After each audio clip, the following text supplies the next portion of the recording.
Okay, I'm going to hand out the Cliff Notes for, not just for tonight, actually, for almost the entire series, because this is the conclusion of our consideration of a biblical view on the environment. And what is coming around to you right now is an overview of the journey that we have taken over the last few discipleship classes, where we have been using the Westminster Confession of Faith and the chapter headings that are of particular relevance here in order to establish a framework for our thinking on this subject of the environment. Why did we decide to do that? Well, you didn't, but why did I decide that we would do that? What's the danger when somebody says the sky's falling, the sky's falling? What's the danger that we face? Ty?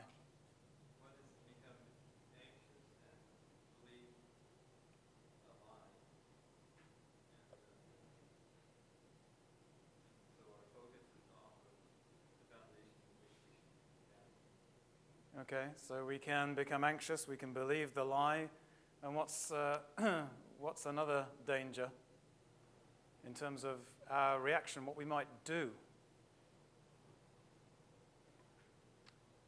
Yes? Going in the wrong direction? That's what? Yeah. Yeah, we naturally want to get down into the weeds and feel like we're actually accomplishing something. And what I've been trying to show you in this series is that it's far better to spend some time up front to shine a biblical light on the subject. And actually the Westminster Confession is a useful document to help us with any contemporary subject because it lays out a framework of biblical doctrine. And we can take each of those doctrines and we can compare the issue against those doctrines and see what they have to teach us. And so we are dealing with the environment, but the approach holds good for many, many issues that we're facing in this day and age. And you'll see there that we have, we began with reaffirming the Word of God as the authoritative rule of faith and practice for us as believers. Then we looked at the person, the being of God. We looked at his decree. We looked at the providence of God. We looked at the doctrine of creation, the fall. We looked at the beginning of the work of redemption. And then we looked at the eternal state, or redemption completed. And that's laid the framework, and what I'm going to try and do tonight is to put all of that up into a diagram on this board that will help us to see how this all works together. And I've got a handout that will show you what is going to be on the board, so don't feel like you have to start sketching it out.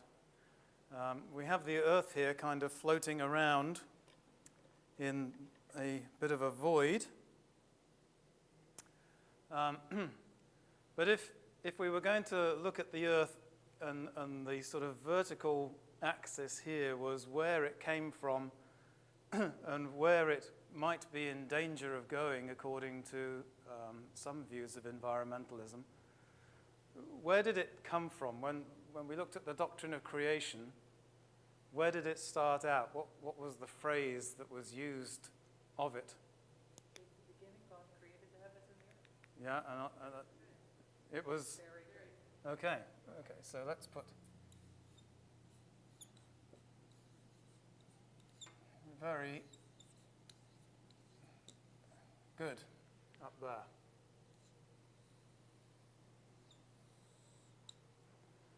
there. Okay, now... according to certain views of environmentalism, what should we write down there? Where could everything descend to according to those views? Okay. Let's put destruction. Complete destruction. On your handout, it's going to say utter ruin, but it's the same idea. Now, what we're going to try and do is see what's happening in terms of the position of the earth or the creation between those two situations, or at least that is the plan. Now, does fallen man have the capability to take us down here?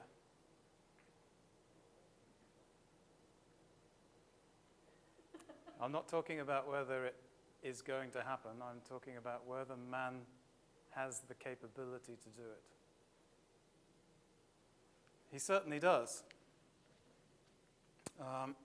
He's had it for some time, actually. If all of the nuclear weapons on the face of the planet were released, it wouldn't look very good for any living thing. So the capability is there. Is that going to happen? No. Okay, we're pretty sure about that. Why is that not going to happen?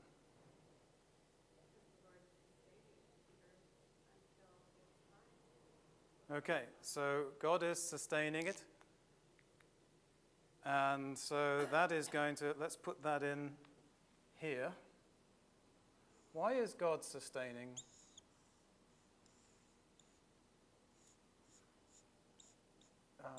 the creation?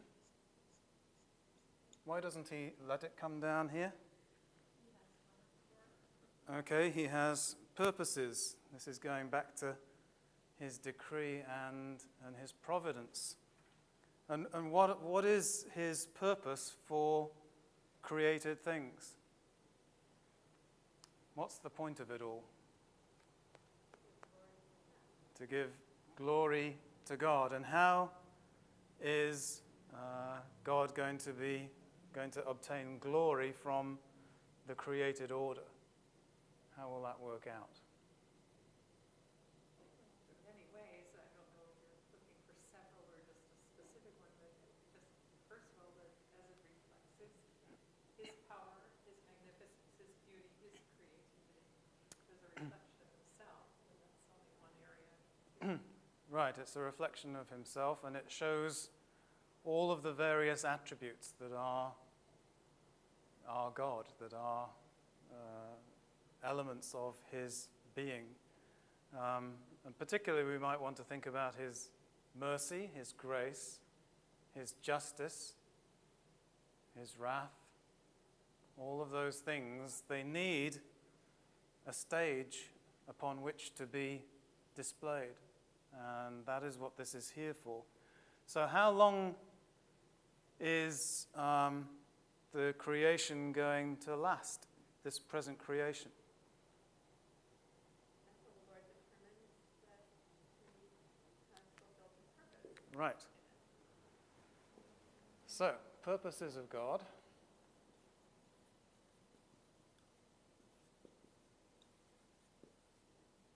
Sustaining all things. So, we can't ever get down here, because if we did, God's purposes would not be fulfilled. So, I'm going to put a line across here.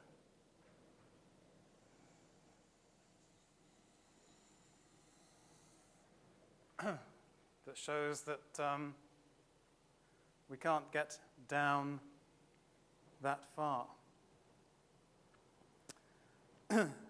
Now, part of what we're looking at tonight you could term the sovereignty of God. Part of it is the responsibility of man, and there is a kind of tension here.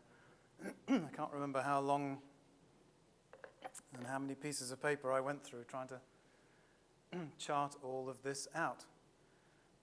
If we now, though, turn our attention, we have this, and it's a big arrow because obviously we have infinite power that is sustaining all things and that is not going to allow the earth to descend into destruction, because that's not God's purpose for the created order. But let's turn our attention to what we saw about the state of the creation after the fall. What did we see about it? What is its condition? Okay. Yeah, and in relation to decay, what does Scripture say of it?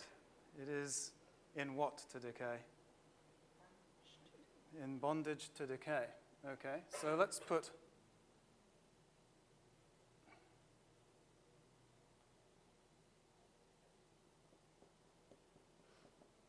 a little arrow there. And we'll say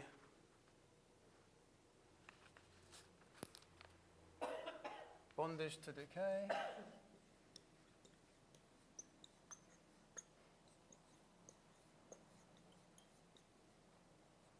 Through the fall.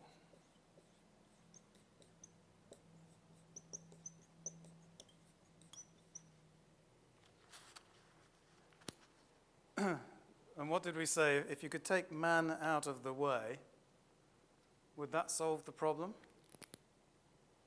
Well, we can't, but theoretically, is it just the heart of man that is the problem with this creation? No. Man caused the problem with this creation, but the creation is, as a whole, in bondage to decay, groaning, waiting to be brought into the freedom of the sons of God. And of course, in terms of the way that it reveals God, does it reveal God as perfectly as it did before Adam fell? No. Does it still, however, reveal God? Okay. And enough, as we learn in Romans 1, to leave us without an excuse. So, can man, through his efforts, take the earth back up here? Why not? Because, okay, bondage to decay. So let's put a ceiling in here. And we're trying to draw out the parameters that I think the Bible gives us for this whole subject. Now, let's look at another feature here. What role does man have as far as the earth is concerned, given to him by God? He is a steward. And how long has he been a steward of the earth? Sorry? From before the fall. And as we traced out, before the fall, after the fall, beginning of redemption and so on, has man always had the ability or the desire to perform that stewardship in the same way? And to the same, with the same motivation? Okay. When he fell, I mean, it was meant to be labor and curse. Okay. He's laboring under the curse, but before he was just doing creation for God's glory, now he's doing it for his own.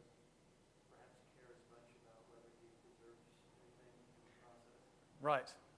So man's motivations have undergone a dramatic change. Before the fall, he was appointed steward and he delighted in that office and he did it entirely and completely from the heart in order that God might be glorified. After the fall, unsaved man, what's his situation? He's not doing it for the glory of God. Whose glory is he doing it for? Okay, and what kind of factors are going to play in to the way that man now stewards the environment? Profit, the G word. Sorry? Yeah, glory, greed, avarice, selfishness. Is that going to be an up arrow or a down arrow here? Down. Okay, let's put a down arrow here. And let's put in quotes, because it's not really a stewardship, is it? Stewardship kind of implies care, I think.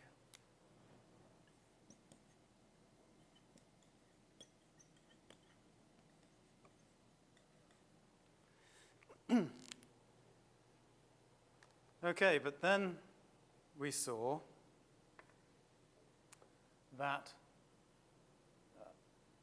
when man here on earth is saved and becomes a believer, what happens to his motivation then in terms of environmental stewardship?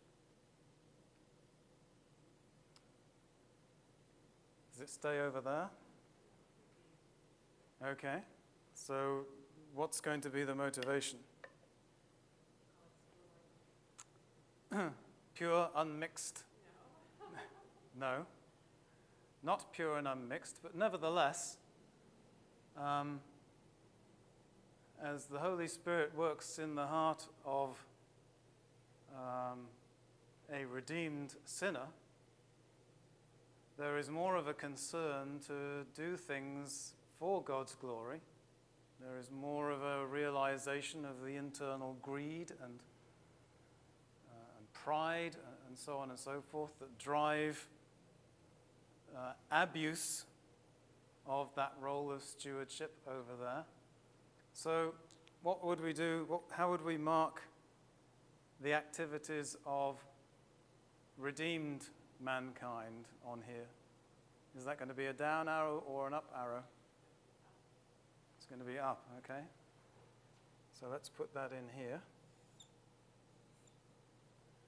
And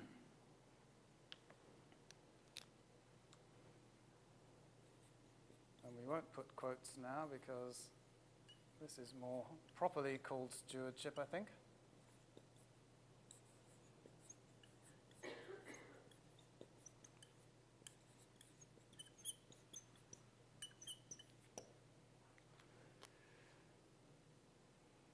Okay, are we starting to get the picture here? You've got bondage to decay, aided and abetted by the stewardship of sinful man, taking the earth down, and without God's intervention, I think we probably would get down here. But we can't because of God's purposes and his power, his infinite power, sustaining all things and working all things after the counsel of his own will. So you have that tendency here, and you have the cooperation now of redeemed mankind, providing a kind of counterbalance here, but never being able to get back up there because of the bondage to decay that is a feature of the order that we are in right now. So now, yes, Donna. Well, you see that the tension there between the city of God and the city of man. Right, the tension between the city of God and the city of man. It's an interesting diagram on a number of counts. Now, one thing that we saw last time, and I kind of lifted the veil a little bit on this, is this is where now, having got this diagram mapped out, we can begin to look at what we should do. Here's the biblical map, as it were, the spiritual map of how forces are in operation in the creation that we live in. So let's spend a little while talking about us as believers. What should we do in respect of the environment? Be good stewards of it. We should be good stewards of it. So does that mean to say that you and I, as individual believers, should actually get directly involved in doing what's best for the environment? Sometimes?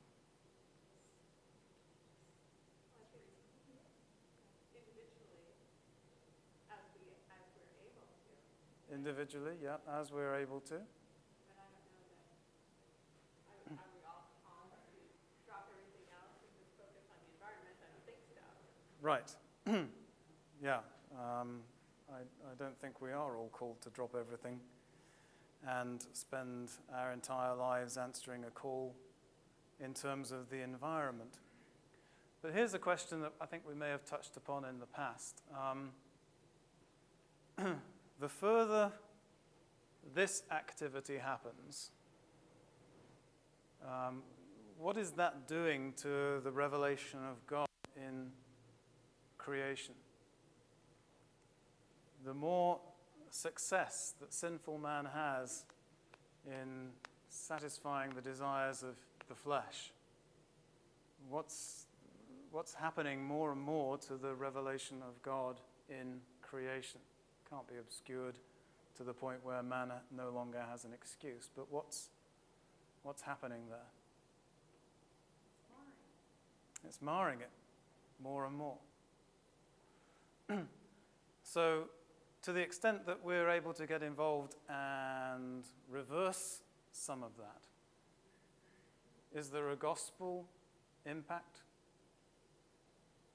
to that activity?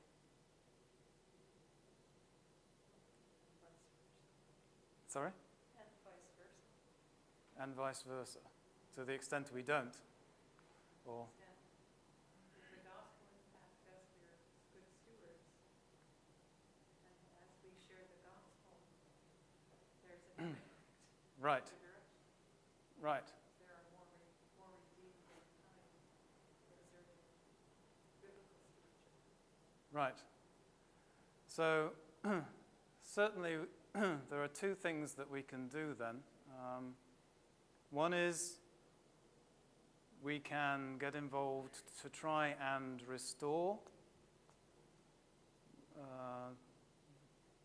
what might be seen of God to the extent possible, to correct some of the excesses and abuses that have happened over the years.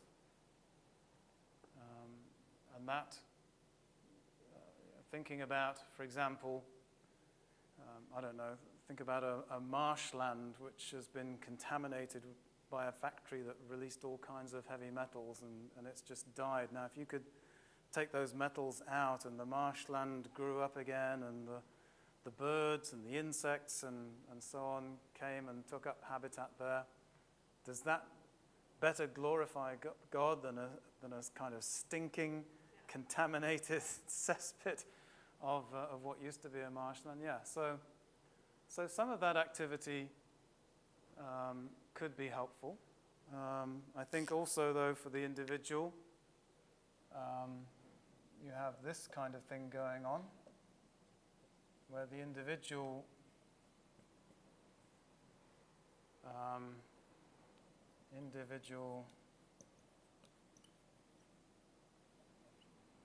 gospel witness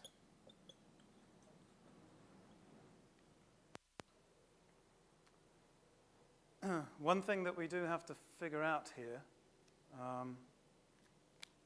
because there are all kinds of claims that are being made, and sometimes it's difficult to sift through them, is whether something that I choose to do really is good for the environment, or whether it's just good to line the pockets of somebody who wants me to think it's good for the environment.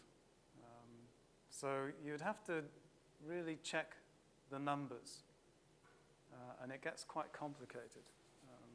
Donna. I was just thinking, I know there are a few of us who went to recently Ken Ham was in town, and just the idea that the theory of evolution has definitely had a very negative impact on the gospel witness in the world, and just how those who are working at combating that whole theory and demonstrating through the creation that there is a God, that the Bible is the Word of God. They would be then looking at that, trying to be stewards. Right. Well, yes, the theory of evolution has really it's set sinful man free from any fear of the repercussions if there were a God, because it takes God out of the picture and lets sinful man live as he will, and so it accelerates the pace of that activity on the right hand of the board there. So to the extent that you can show that that is a false theory and that there really is a God, then you can move the picture from the right across to the left there. But if we choose to do things like hybrid cars, like recycling paper, we really need to see the numbers. We really need to see, electric cars are the thing now, because you plug them in and you charge them up and then you drive them around, and it's nice and clean, and the city gets cleaner, and that's probably a good thing. But that electricity has to be generated somewhere. Well, then you have to ask yourself, well, how is it being generated, and is it that in an environmentally friendly way? Is it good that it's all centralized and you can clean up the emissions a little bit better, if the emissions indeed are a negative factor, as some people believe that they are? Recycling paper, I think you have to mulch it up with water probably and then dry it out. Well, what energy do you use to dry it out, and what are the consequences for that? Deforestation, reforestation, it gets very complicated. But I think before you sink an awful lot of time and effort into that kind of thing, it's good to satisfy yourself with the best information available that it is something that is genuinely better for the environment than what you would otherwise doing. Do the numbers actually add up? So that's what the individual can do, and what should the church be doing?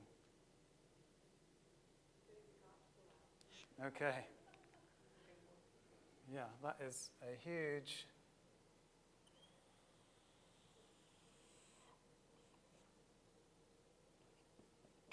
church. Whoops, preaching.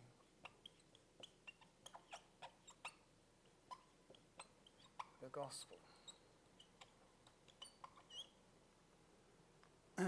That is fundamentally what the church should be doing. After all, that is what the church has been commanded to do. Kathy?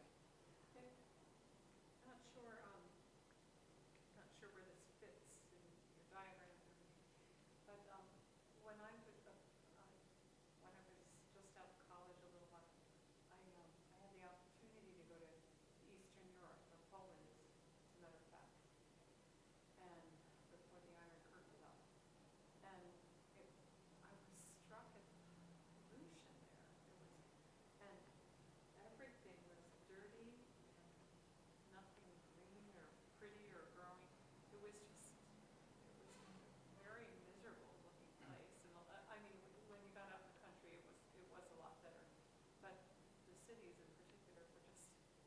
Right.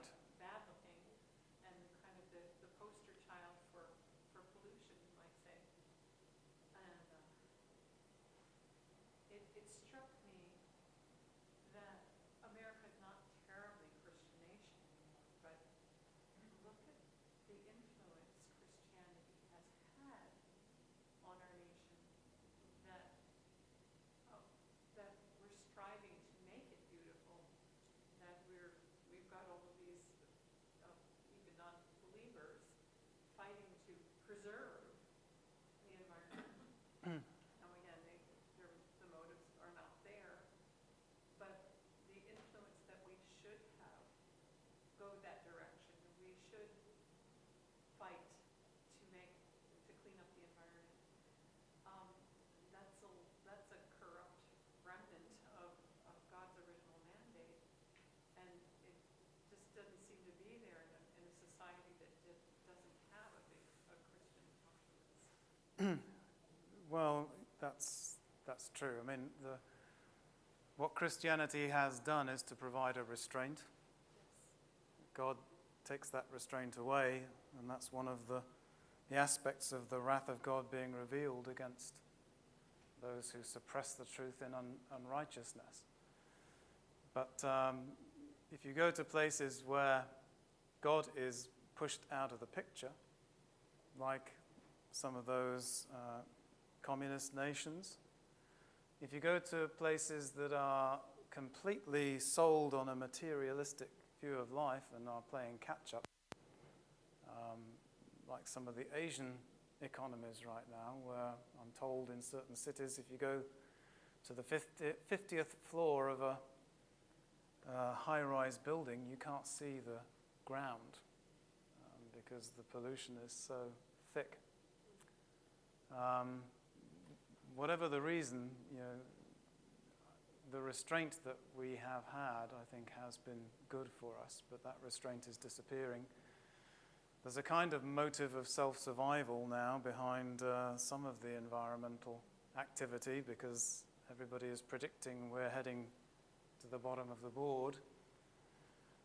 But that creates opportunities for sinful man to jump on the bandwagon and feather pockets and so on and so forth. So in the midst of all that, the church has a message. And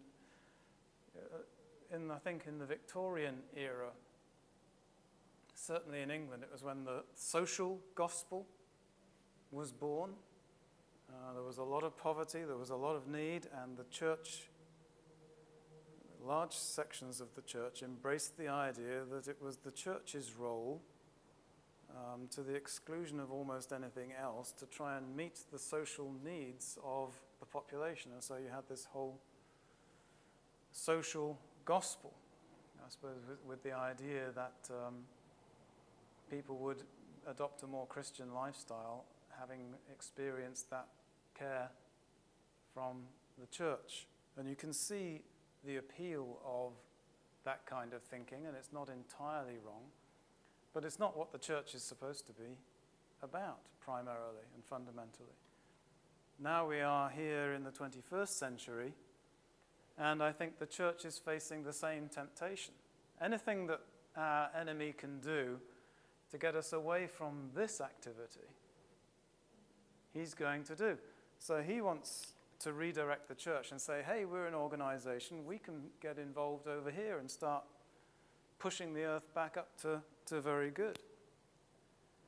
And we certainly can do that, but how effective are we going to be, the 45, whatever it is, members of this congregation, against the problems that there are, that we see in the environment, some of those that are proposed that are there?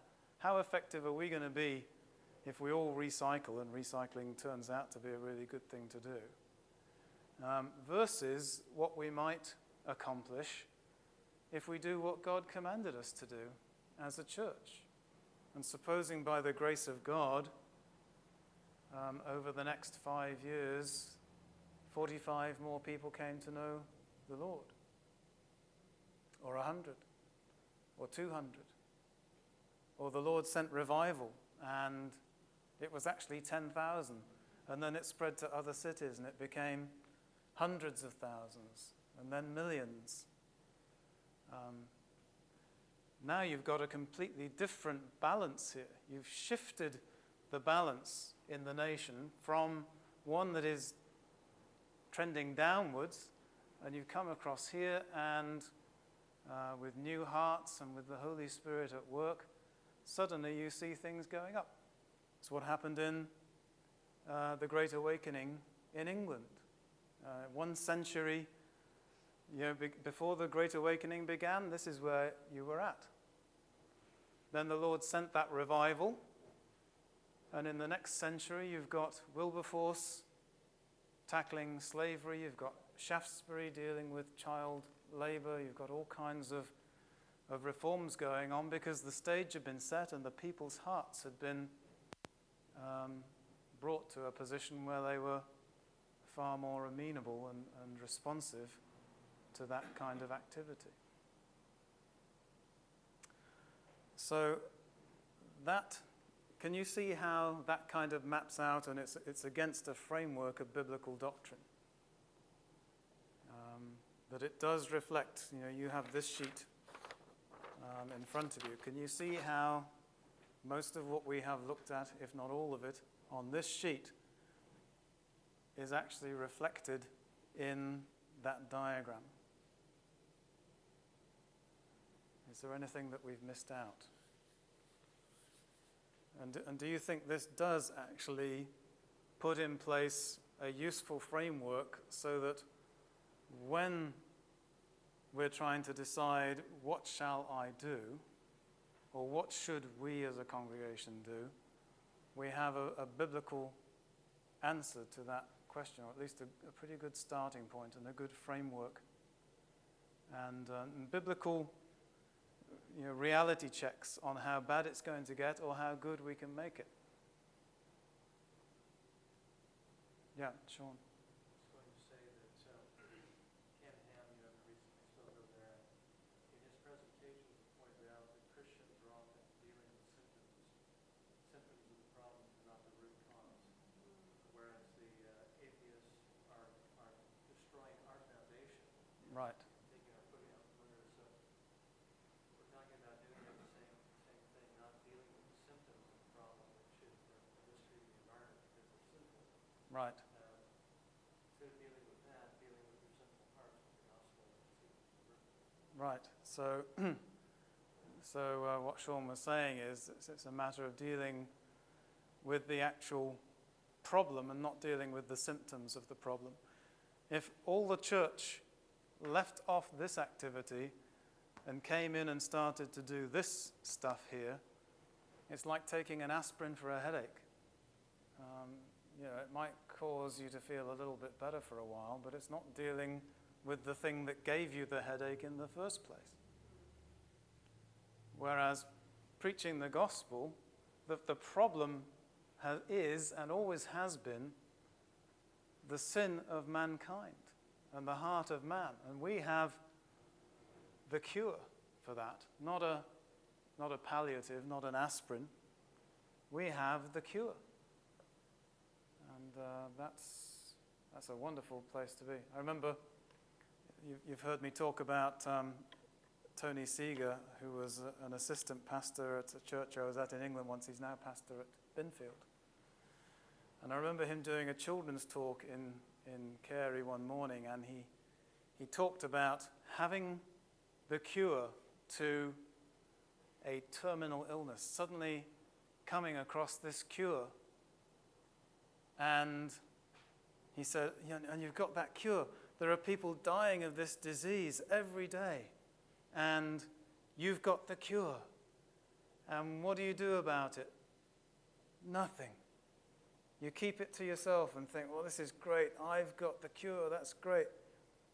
He said, what would you think of somebody who did that, who had the cure? Millions of people who are going to die of this disease could be saved. And you keep it to yourself.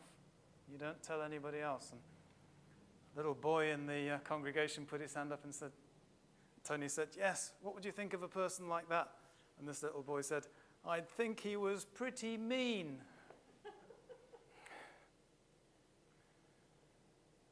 And he was right. So that's what the church is supposed to do. That's what we've been commanded to do. As believers, we can and should, as far as it's possible for us, and as far as the numbers add up and it really is good for the environment, we should be good stewards of it. But as a church, I think what we are supposed to be engaged in is very clear. Donna? I was thinking this is a principle that could be used in many other, I guess it's taking off from what Sean was saying, many other symptoms. Right. You know, there's politics, you know, there's such a, politics, economics, even, you know, things that are good, the abortion issue, you know, these are good things to a certain degree, but we put so much emphasis on them Right. that it's going to take away from your ability to preach the gospel and to see the hearts of people change. Yep. You know, it's going to be counterproductive to really what the Lord intends. And besides, I mean, we can't change our nation outside in. No. It's got to be from the inside out, helped by the heart of man. I mean, we can't, just by making more laws, you know, that's not going to do it. Yeah, we can't regulate our way out of a heart problem. Right. But by the grace of God, we can preach a way out. But, it stands to reason that our enemy is going to do everything he can to make us do what might be good. Nothing wrong with this. But it's not, what we're commanded to do, and it's not what's best. Sean? I was going to say, if postmillennialism is true, then the Spirit of God will basically push us further up. And that's the whole idea behind this. It changes so many people that it would, I mean, if the vast majority, not converted necessarily, but even those just under conviction, which is saying something we can all agree on in the Bible, if something like that were widespread enough, it could do a lot to reverse this, push it up towards the very good. Right. Yes, well, there is that very optimistic view of the end times, and it would be churlish of me not to welcome it if that turned out to be what happens. That would be wonderful. And then we would see an upward trend. Still, we wouldn't get through that barrier of the bondage to decay until we get to the last day, but we could get much closer to it. It'd be interesting to see how during revival, how things changed in that way. I'm sure there were things that were very beneficial to the environment. I suspect you could do a study. As I mentioned, just off the top of my head, you can see how the groundwork that was laid in England in the Great Awakening did lead to social and economic reforms subsequently. It has to, because people start thinking, not perfectly, but they start thinking rather better. And their hearts are in the right place, or more in the right place. Okay, any questions? Our time is up, so let's close with prayer, shall we?